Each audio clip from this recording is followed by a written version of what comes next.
आज के इस वीडियो में हम अमेरिकी स्वतंत्रता संग्राम के बारे में चर्चा करेंगे।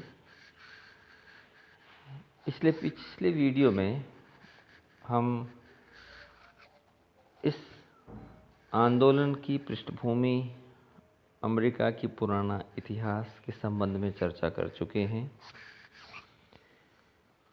जैसा कि आपको याद ही होगा कि क्रिस्टोफर कोलंबस ने अमेरिका का पता लगाया था और अमेरिका का पता लगने के बाद यूरोप के जो बड़े बड़े लोग थे, यूरोप के जो बड़े बड़े धनवान देश या लोग थे, उन्होंने अमेरिका को बांटना शुरू कर दिया था और कई प्रभावशाली देश जैसे स्पेन, पुर्तगाल, हॉलैंड, फ्रांस, इंग्लैंड आदि देशों ने अपनी बस्तियां वहाँ बसानी शुरू कर दी थी, अपने उपनिवेश वहाँ स्थापित करने शुरू कर दिए थे। अमेरिका में उपनिवेशों में लगभग 13 उपनिवेश अमेरिका में अंग्रेज़ों ने बसाए थे और उपनिवेशों में रहने वाले अंग्रेज़ स्वतंत्रता प्रेमी थे। वे सभी स्वतंत्रता की रक्षा के लिए अपना देश छोड़ कर के उपनिवेशों में आ बसे थे। लेकिन जब जॉर्ज III जो इंग्लैंड के शासक थे, उन्होंने उपनिवेशों पर अपना निरंकुश शासन लादना चाहा तो स्वतंत्रता प्रेमी जो उपनिवेशवासी थे, उन्होंने विद्रोह कर दिया। आज हम इस वीडियो में अमेरिकी स्वतंत्रता संग्राम, जो अमेरिका का स्वतंत्रता संग्राम था, उसके कारणों के बारे में चर्चा करेंगे। इसके कारणों के लिए बहुत सारी परिस्थितियां जो उस समय इंग्लैंड की थी वो उत्तरदायी थीं और उनके कारण ही वहाँ पर ये एक बड़ा आंदोलन फैला था। अमेरिका इस आंदोलन के बाद में पहला ऐसा देश बना जिसने वंशानुगत राजतंत्र को ख़त्म करके और डेमोक्रेसी की, प्रजातंत्र की स्थापना कर दी थी। अमेरिकी उपनिवेशों और इंग्लैंड के बीच ये संघर्ष अनिवार्य था, इनेविटेबल था। इसके पीछे कारण ये था कि उनके जो राजनीतिक, आर्थिक, सामाजिक, धार्मिक जीवन में काफ़ी फ़र्क था और अधिक दिनों तक उनके बीच में अच्छे संबंध नहीं रह सकते थे। तो इन कारणों के बारे में हम चर्चा करेंगे। जो उपनिवेशवासी थे और अंग्रेज़ थे, जो इंग्लैंड के लोग थे, उनके धार्मिक दृष्टिकोण में भिन्नता इस आंदोलन का एक कारण थी। इंग्लैंड के जो अधिकांश निवासी थे, जो इंग्लैंड में रह रहे थे, वो एंग्लिकन चर्च को मानते थे और उसकी तरफ उसका झुकाव था। उसमें बिशप और धर्म का जो प्रभाव था, उसके प्रति उनका विश्वास था। जबकि उपनिवेशों में रहने वाले लोग प्यूरिटन मत को मानने वाले लोग थे। वे इंग्लैंड में चल रहे एंग्लिकन धर्म या मत के विरोधी थे, उसे घृणा करते थे और उसके प्रति उनका कोई विश्वास नहीं था। इसलिए वो बिशप व्यवस्था के और धर्म के दोनों का जो प्रभाव था इंग्लैंड में, उसके विरोधी थे। तो इस धार्मिक भिन्नता के कारण जो उपनिवेशों में रहने वाले लोग थे, वो इंग्लैंड के साथ में किसी तरह का भी संबंध नहीं रखना चाहते थे। इसी तरह से जो सामाजिक ढांचा है, उसमें भी काफ़ी भिन्नता हमें देखने को मिलती है। इंग्लैंड का जो समाज था, वहाँ सामंती व्यवस्था चल रही थी, जबकि अमेरिका का जो नवीन समाज था, उसमें जनतंत्रात्मक व्यवस्था थी। इंग्लैंड का समाज रूढ़िवादी था, कृत्रिम था, जबकि अमेरिका का समाज मौलिक और आदर्शवादी था। तो इस तरह हम देखते हैं, जैसा कि हम जानते हैं कि रूढ़िवादी व्यवस्था और प्रगतिशील समाज में कभी समन्वय नहीं हो सकता है। अंग्रेज़ों की राजनीति पर धनिकों का, पैसे वालों का बहुत प्रभाव था। अंग्रेजी राजनीति में गरीबों के लिए कोई स्थान नहीं था। अमेरिका के समाज में गरीब, अमीर की कोई भावना नहीं थी। तो इस तरह से ये बदलाव, ये भी परिवेश भी उनका दोनों का अलग अलग था। जो उपनिवेशों में जो इंग्लैंड से लोग आए थे और वहाँ रह रहे थे, वो अपने साथ में अपनी मान्यताएं लाए थे, अपने संस्कार लाए थे, और वहाँ प्रचलित जो संस्थाएं थी उनकी जानकारी उन्हें थी कि किस तरह की प्रशासनिक संस्थाएं इंग्लैंड में चल रही हैं। इसलिए उपनिवेशों की जो शासन प्रणाली थी वो उनको असंतोषजनक लगती थी। कार्यकारिणी और व्यवस्थापिका में निरंतर संघर्ष हो रहा था। उपनिवेश का जो गवर्नर था वो इंग्लैंड के राजा के द्वारा नियुक्त होता था और गवर्नर को विशेषाधिकार प्राप्त होते थे। वह व्यवस्थापिका सभा भी गवर्नर के वेतन को रोक करके उस पर नियंत्रण रख सकती थी। तो उपनिवेशवादी जो व्यवस्थापिका सभा थी उसको सर्वशक्तिशाली संस्था मानते थे उपनिवेशवासी, वो मानते थे। लेकिन ब्रिटेन की सरकार उसे अधीनस्थ या अपनी स्थानीय संस्था ही मानती थी। तो ये एक मूल फर्क हो गया कि जो यहाँ की व्यवस्थापिका सभा थी, जो अमेरिका में काम कर रही थी, उसको वहाँ के लोग तो पूरी तरह से अपना वो सर्वशक्तिमान मानते थे, लेकिन वो इंग्लैंड उसको अपनी अधीनस्थ संस्था ही मानती थी। इस तरह से दोनों में परस्पर संघर्ष था इस बात को लेकर के। उपनिवेशवासियों को राजनीतिक अधिकारों से वंचित रखा गया था। ब्रिटिश शासकों का विचार था कि जो उपनिवेशवासी हैं, जो उपनिवेशों में रहते हैं, कॉलोनीज में रहते हैं, अपने गुलाम देशों में रहते हैं, उनमें शासन करने की योग्यता नहीं है।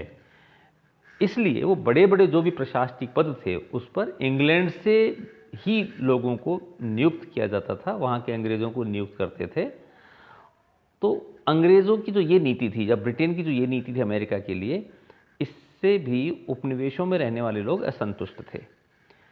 इसी तरह से उन दोनों के जो जाति थी वो दोनों की एक जैसी थी। जैसे संस्कार, जैसा सोच, जैसा विचार, जैसा परिवेश इंग्लैंड के अंग्रेज़ों को मिला था, वही परिवेश कॉलोनीज़ में या उपनिवेशों में रहने वाले अंग्रेज़ों को मिला था। वो दोनों एक ही प्रजाति के थे, अतः दोनों में एक तरह का ही खून था। वे भी अंग्रेज़ों की तरह ही स्वतंत्रता और स्वराज्य के पुजारी थे और गुलामी में नहीं रह सकते थे। अपनी ही जाति के लोगों द्वारा शासित होना उन्हें अच्छा नहीं लगता था। तो ऐसी परिस्थितियां थी कि इस तरह से बड़े धार्मिक, सामाजिक, शासन व्यवस्था हो, जाति व्यवस्था हो, ये सारी ही अंग्रेज़ों के साथ में उनकी भिन्नता हमें देखने को मिलती है। इंग्लैंड के जो सताए हुए कैथोलिक लोग थे या जो प्रोटेस्टेंट थे, वे लोग ही उपनिवेशों में जाकर बसे थे। वे वहाँ स्वतंत्रता की सांस लेना चाहते थे, वो स्वतंत्र रूप से रहना चाहते थे, उनके प्रभाव से वो पूर्णतः मुक्त रहना चाहते थे। किंतु जब इंग्लैंड की सरकार ने उपनिवेशों को भी अत्याचार और अन्याय का अखाड़ा बना दिया तो वो विद्रोह करने के लिए उग्र हो उठे। अमेरिका की जो भौगोलिक स्थिति थी उसके कारण भी इंग्लैंड की सरकार उपनिवेशों के मामले में कोई दिलचस्पी नहीं ले रही थी, क्योंकि इंग्लैंड से बहुत दूरी थी, यातायात के साधनों का अभाव था। तो इसके कारण इंग्लैंड की सरकार उपनिवेशों पर नियंत्रण रखने में इतनी समर्थ नहीं थी। इसलिए उपनिवेश के जो लोग थे, रहने वाले थे, उन्होंने शासन संबंधी समस्याओं का समाधान खुद ने ही खोज निकाला और उनमें स्वशासन की भावना जगने लगी। अर्थात वो अब इंग्लैंड के प्रभाव से मुक्त होना चाहते थे। इंग्लैंड की जो प्रजातांत्रिक परंपरा थी वो उपनिवेशवासी उत्तरदायी शासन के गुणों का उपयोग, उस परंपरा का ये लोग अपने यहाँ उपयोग करना चाहते थे। इसके साथ ही कई सारे बुद्धिजीवी लोग थे जिन्होंने, जो हमेशा एक जन क्रांति का नेतृत्व करते हैं, उसे निर्देशन देते हैं, उसके लिए प्रेरणा के स्रोत होते हैं। तो उपनिवेशवासियों को जो संघर्ष का नारा था कि हमें स्वतंत्रता चाहिए, वो अंग्रेज़ों से ही मिला था। भले John Locke, Rousseau, Voltaire, Montesquieu, ये ऐसे दार्शनिक थे जिनका प्रभाव उपनिवेशवासियों पर पड़ा था। थॉमस पेन, जेम्स ऑरिस, ये ऐसे लेखक थे जिन्होंने राजा के दैवी अधिकार के विरुद्ध आवाज़ उठाई थी। तो ये बड़ी बात थी कि इस तरह की राजा कोई दैवी अधिकारों से उसमें समाये हुए नहीं हैं। तो इससे भी लोगों में एक चेतना जागी। इसके साथ साथ आर्थिक पक्ष बहुत महत्वपूर्ण है, जिसकी वजह से इस तरह के संघर्ष होते हैं। उपनिवेशों के जो वाणिज्य व्यवसाय पर प्रतिबंध जो इंग्लैंड ने लगाए थे, वो इसलिए लगाए थे क्योंकि वे इंग्लैंड के साथ में व्यापारिक प्रतिद्वंद्विता नहीं कर सकते थे और न ही इंग्लैंड के शत्रु देशों के साथ कोई व्यापारिक संबंध वो कायम कर सकते थे। तो इसको रोकने के लिए उन्होंने इस तरह के व्यापारिक प्रतिबंध उपनिवेशों पर लगाए थे। वस्तुओं के आयात निर्यात पर भी प्रतिबंध लगा हुआ था। इंग्लैंड और उपनिवेशों के बीच तथा उपनिवेशों और अन्य यूरोपीय देशों के बीच वस्तुओं का आयात निर्यात ब्रिटिश जहाज़ों के द्वारा ही होता था। कुछ व्यापार संबंधी कानून भी बनाए हुए थे, जैसे कुछ वस्तुएं हैं जैसे कपास, चीनी, तंबाकू केवल इंग्लैंड ही भेजी जा सकती थीं। वस्तुओं के उत्पादन पर भी प्रतिबंध लगाया हुआ था। उपनिवेशवासी लोहा, सूती कपड़े जैसे जो आवश्यक वस्तुओं का उद्योग अपने यहाँ अलग नहीं कर सकते थे, अर्थात यहाँ पर वो अलग से औद्योगिक इकाई नहीं लगा सकते थे इन क्षेत्रों में। तो औद्योगिक और व्यापारिक जो प्रतिबंध लगाए थे उपनिवेश के लोगों के ऊपर, कॉलोनीज़ में, अमेरिका में रहने वाले लोगों के ऊपर, तो ये इसके कारण जो उपनिवेशों की जो उन्नति प्रगति होने वाली थी, भले व्यापार में हो चाहे उद्योग के क्षेत्र में हो, वो नहीं हो रही थी। इससे उपनिवेशों के जो लोग थे वो काफ़ी असंतुष्ट थे, नाराज़ थे और वो इस परतंत्रता की जो जंजीरें थीं उनको तोड़ करके वो स्वतंत्र होना चाहते थे। इस दौरान जैसा कि पिछले वीडियो में बताया था कि इंग्लैंड का फ्रांस के साथ में एक सप्तवर्षीय युद्ध हुआ। 7 वर्षीय युद्ध अब वो खत्म हो चुका था। तो इस युद्ध के परिणाम स्वरूप उपनिवेशों के जो लोग थे, अमेरिकी उपनिवेशों के लोग थे, उनमें एक आत्मविश्वास की भावना जगी थी, क्योंकि उपनिवेशों के लोग भी सैनिकों के रूप में अंग्रेज सैनिकों के साथ मिलकर के फ्रांस का मुकाबला युद्ध में किया था और उनके सहयोग से फ्रांस पराजित हुआ था। हालांकि युद्ध बहुत लंबे समय तक चला। अमेरिका को इससे आर्थिक नुकसान भी हुआ, आर्थिक स्थिति काफ़ी खराब हो गई थी, दयनीय हालात हो गए थे। लेकिन अब इस युद्ध के परिणाम स्वरूप उपनिवेशवासियों को ये विश्वास हो गया कि वे अंग्रेज़ों से भी अच्छा लड़ सकते हैं, अच्छा संघर्ष कर सकते हैं और उनके बलबूते एक युद्ध जीता जा सकता है, ऐसा होने लगा। आर्थिक स्थितियों में सुधार और शिक्षा के विकास के कारण उपनिवेशों में मध्यम वर्ग का जन्म हो गया था, जो राजनीतिक स्वतंत्रता के लिए प्रयास करने लगा। ये नवीन वर्ग, तो ये वर्ग था।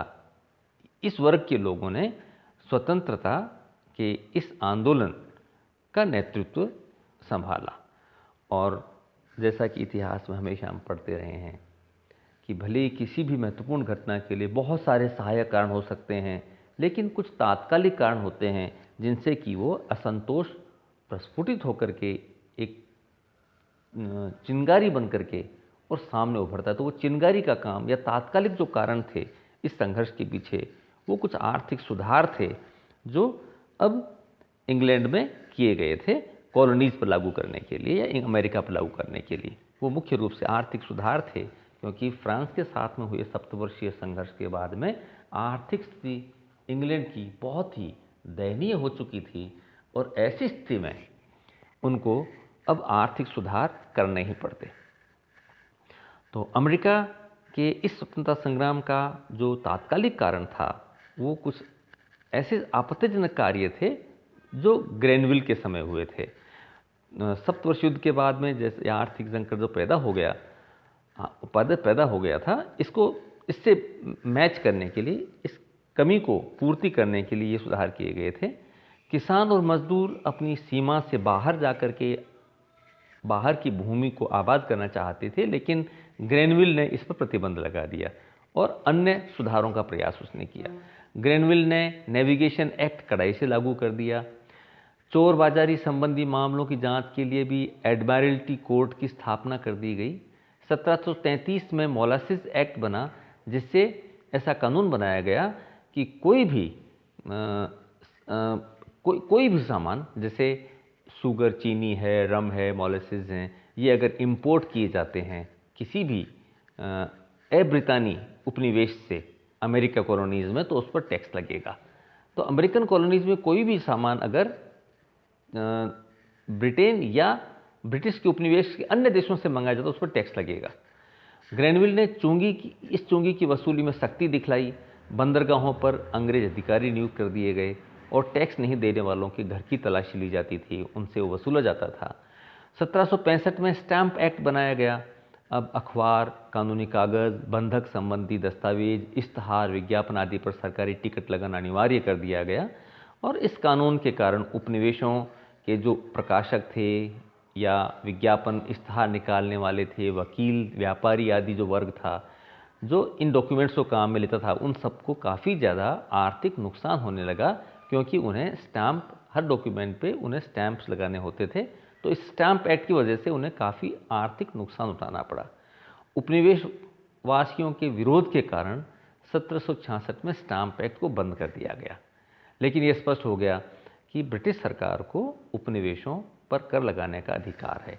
तो इस तरह से बार बार इस तरह के जो प्रयास किए गए, तो और इसके विरुद्ध वहाँ पर एक स्लोगन दे दिया गया, नो टैक्सेशन विदाउट रिप्रेजेंटेशन, अर्थात हमारी सरकार में सहभागिता हमारा होगा तभी हम टैक्स देंगे। तो इस तरह से एक खुली बगावत इंग्लैंड के विरुद्ध उपनिवेशवासियों ने शुरू कर दी थी, और इसी बगावत को हम अमेरिकी स्वतंत्रता संग्राम के नाम से पहचानते हैं। अगले वीडियो में हम इसके प्रभाव व परिणामों के बारे में चर्चा करेंगे। धन्यवाद।